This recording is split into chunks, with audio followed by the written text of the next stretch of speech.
Gamma? Really? Or Gamma to 1. Ooh. Gamma. Interesting.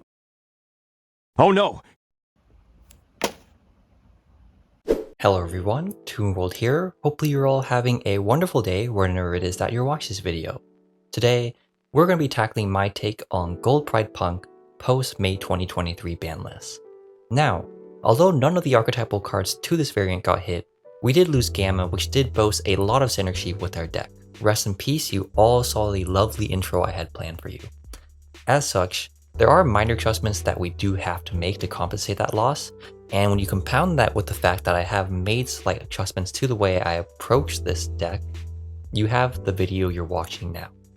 So, if at any point in this video you have any comments or questions for me, please drop them down below. I'm happy to engage with you upon my particular mindset. Also, remember to like and subscribe. It does help the channel grow a ton.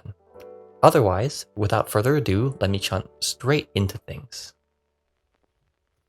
Okay, so these are the P.U.N.K names we are playing in the deck. The 3 Zayman, 3 Foxy Toon, completely self-explanatory at this point. You want to make sure that you get to your core of the engine since these tutor out the rest of the deck. The 1 Wagon, 1 Spider, these are your 1-ofs that search your 1-of Trap and your 1-of Spell. Circle 1, I know some people have played 2 in the past, but I think 1 is perfectly fine since you only usually need 1 to go into Rising Carp. 2 Deer Note, I have seen some people play 1, I still think 2 is the correct ratio even post-banlist, just because you do need that first copy for going first, second copy for going second. Then the 2 Ogre Dance, I have bumped this up to 2 from 1 for my previous deck profile. The reason why is because I do think that we have the deck space to afford playing this card now. Also, Droll might be receding from the format given that the Make-Sure deck that it would have hit, which is Super Heavy Samurai, got relatively neutered, so we might not have to worry about it as much. So these are the ratios I play. Again, if you have any questions, please let me know in the comments below. So these are the Gold Pride names we're playing. If you watched my previous deck profile, you'll notice that these are now a total of 8 names as opposed to 7 from last time. I decided to bump the names up because I did feel like I was running a little bit dry on GP names after some turns. So the 3 Carry, 3 Leon, this is rather normalized to an extent. Carry is one of your best extenders, being able to give you access to the level 6 Synchro monsters. The 3 Leon, even though it isn't the greatest extender to open, since you don't want to use this to make the carry, you usually want to search it off the Chariot carry, and then recur whatever body you dump off of the Chariot carry to field. But it is too good of a card to not play at 3, I think, given you can also summon it off of the trap card in the cases where you don't have it in hand.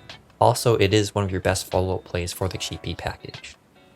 Now, the 1 Rollerballer, 1 Nectar Head is potentially interesting. A lot of people aren't playing Nectar Head at all. They're playing, say, 2 Rollerballer, and I do understand the logic behind that. I even said personally that Rollerballer is basically a Deer Note, and so there is a lot of emphasis on playing 2.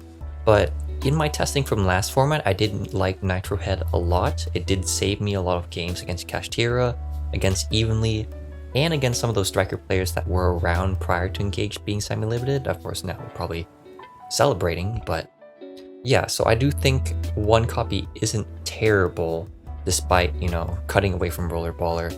It also has helped me go into love for Engage, so I'm satisfied with this for now, though it might change since it is too early in the format to tell.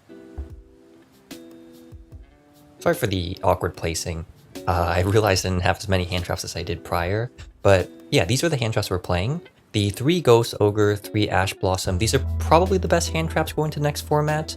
Ogre still hits Super Heavy Samurai, hits Pearly via the continuous spell, also hits Cash in some places, and it's still a decent card against other decks in the format. 3 Ash, definitely going to be one of your better cards since Branded might make a resurgence, and it is a good blanket card to deal with a lot of decks. And then the 3 Imperm, this Imperm, it's nice going first, going second.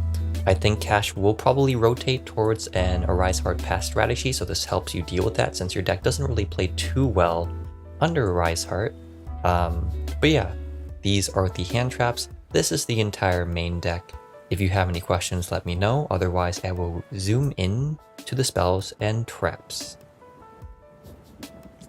Alright, so these are the spells and traps we're playing, and the reason why they're separated into two different piles is because we have the Captain Obvious pile and the I might be a dumb content creator pile.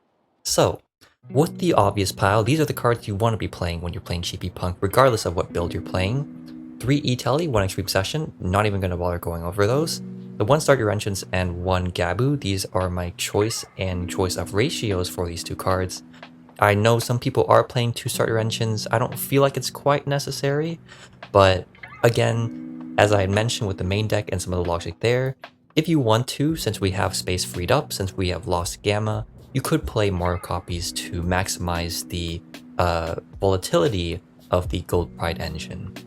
Now, for the pile of cards that I might be dumb for including, so Book of Eclipse, I am playing this card over Book of Moon, not because I do not like Book of Moon, but quite literally because I do not have any copies of Book of Moon. And no, I'm not kidding at all.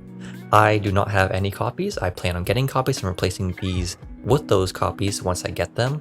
For now, 3 Book of Eclipse, similar logic to Book of Moon, where it essentially serves as a decent going first option you can set if you draw it off of any of your draw cards, and then going second is a great way to out components of an opponent's board. For example, if a Rise Heart Pass becomes pretty relevant, and I assume it will be, since the Shangri-La lock isn't that reliable, then we can Book of Eclipse the Rise Heart if they don't have any way to protect it, and you can beat over it.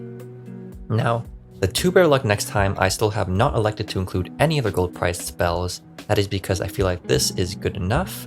3, it seems like too many because Chariot Carry already searches a copy of this and you don't want to, have too many in hand. And then the Quick Play Reborn is nice, but again, I feel like it is a little bit cope to some extent. I might be wrong, Again, not the perfect player, maybe a dumb content creator, but I do think that it wasn't as important for me to see. A lot of the games I played last format, I didn't miss it, and so I don't feel like I will miss it this format. Now, that was a quick rundown of these spells and traps, and I'm going to zoom in to the extra deck. Alright, so for the extra deck, this is the extra deck I have chosen to play, and I will get into details right now. So, the cards I want to get out of the way that are self-explanatory, given that this is a Punk Gold Pride deck: 1 Rising Carp, 1 Pinballer, 1 Chariot Carry, 2 Dragon Drive, 1 Amazing Dragon, 1 Psychic and Punisher.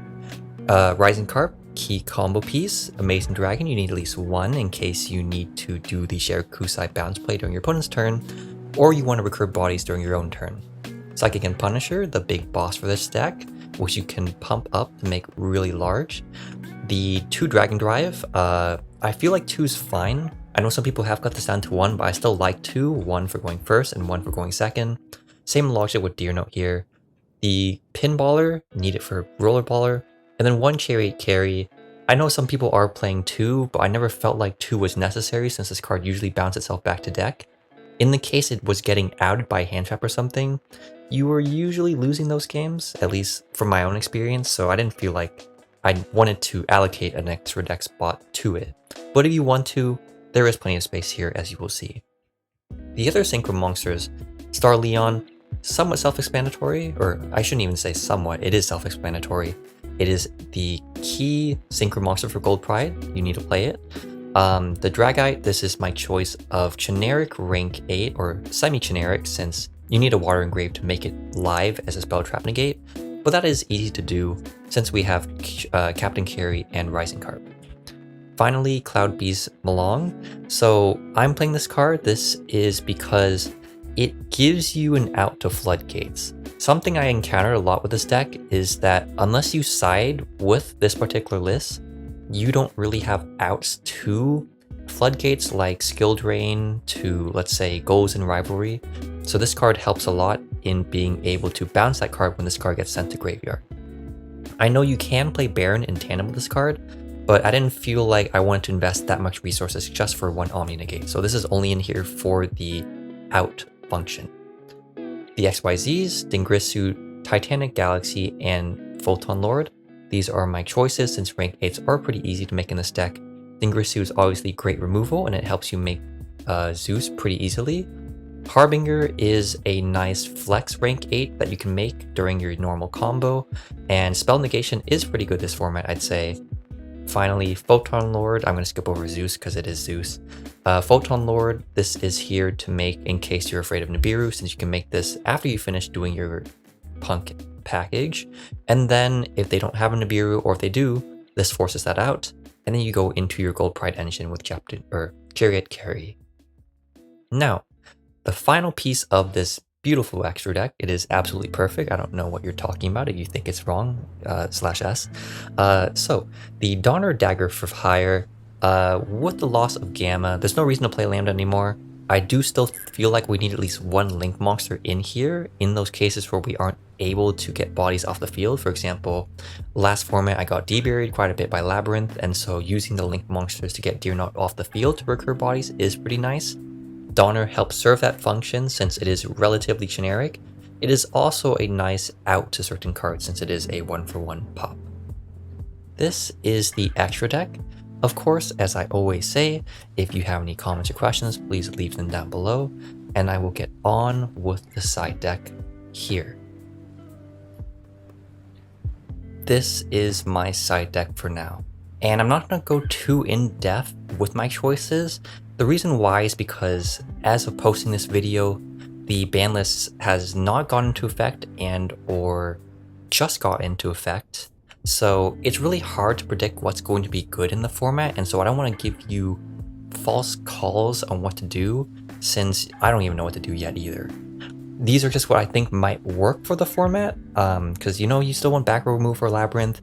You do want to be able to stock combo decks, be able to deal with Rise Heart, and then just deal with those, again, combo decks. So it felt appropriate, but with time, I think we might find better options here. I'm just showing you this so that you have a rough idea of what you could start with, and then build your side deck, mold it into something that works better for you and for whatever your competitive scene is. So this is the side deck, and I'm going to zoom in to the concluding remarks. Okay, I'm not going to waste too much time here. You're most likely here just for the deck list, and I think me talking about what I think about the deck doesn't make too much sense since you can probably see the results later on when tournaments boot up again and make a judgment from there. So this is my list. Overall, I am relatively satisfied with it. Of course, I am not the best player, as I keep saying, so with time, this might be proven to be not the perfect list. Nonetheless, I do like some of the choices I've made here, and I think some of you will appreciate them as well. Now, I hope you all enjoy playing this deck if you are, duelists that love this archetype, both archetypes for that matter, as much as I do. And if you do, I do suggest you remember to subscribe. It does help my channel grow. Remember to like the video, and remember to leave any comments down below for any moments in this video that left you confused and or left you curious about, maybe there's certain ratios you want me to go over in more depth. Maybe there's certain text that I missed in this list that you would suggest I play. I'm welcome to all of those sorts of tidbits down below. This is Toon World. Thank you for watching this Gold Pride P.U.N.K deck profile post May 2023 ban list, and I hope you have a great, wonderful rest of your day as I cue the outro.